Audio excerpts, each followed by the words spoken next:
This book is about my own personal journey to the door of death that I wanted to share with the world. It was 17 years ago, and I suddenly developed a high blood pressure, 300 over 175, and most people would be dead from something like this, and nobody could figure out what was wrong. But everyone thought I was going to die any moment. That must have been terrifying. Yes, yes.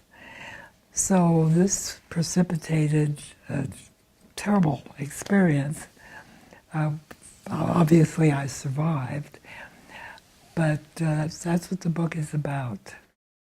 What happens when you have an unexpected medical catastrophe and medical tests and treatments that are so traumatizing? What happens to people?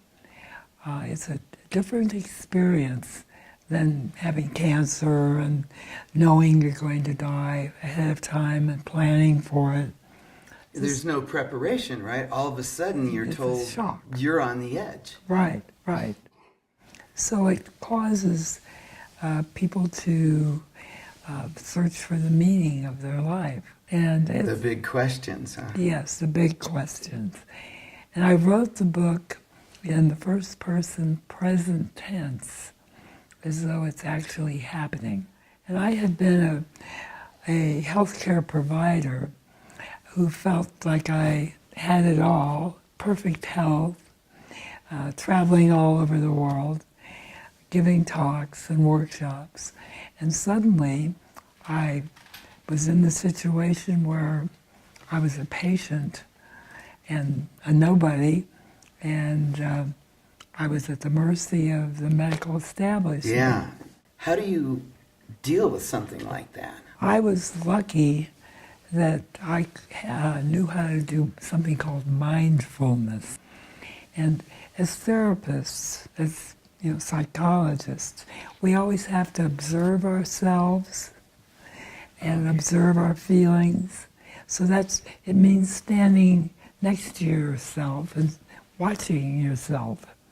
So I was very aware, very blessed by that, to say, I observed myself being terrified, now what?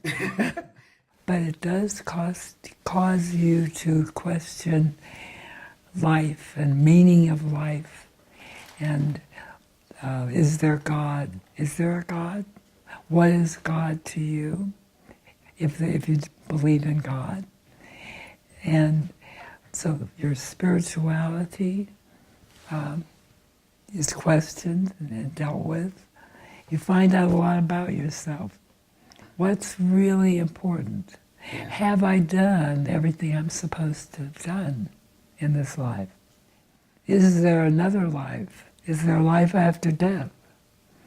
And all these questions.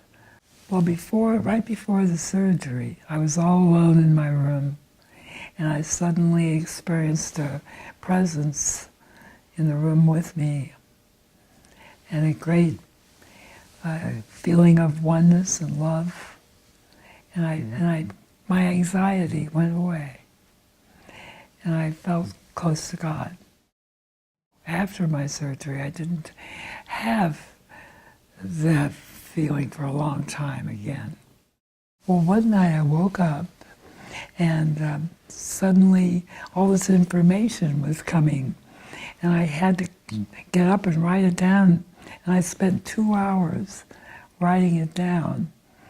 And then I went back to bed and went to sleep, and in the morning I thought, what did I write down? And I rushed in to look, and I had this whole model of human behavior, and it was the model of progressive myths. The dream created a model which can be used as a tool. It's not just a form of psychotherapy, it's a tool.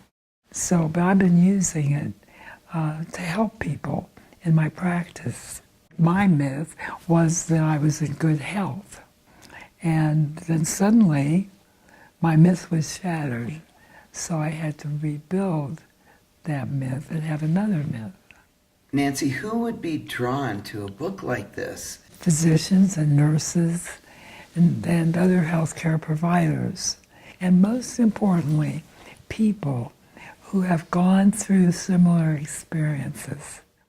And it's about what I learned, what I brought back, and hopefully how to help other people going through similar journeys and those who help them.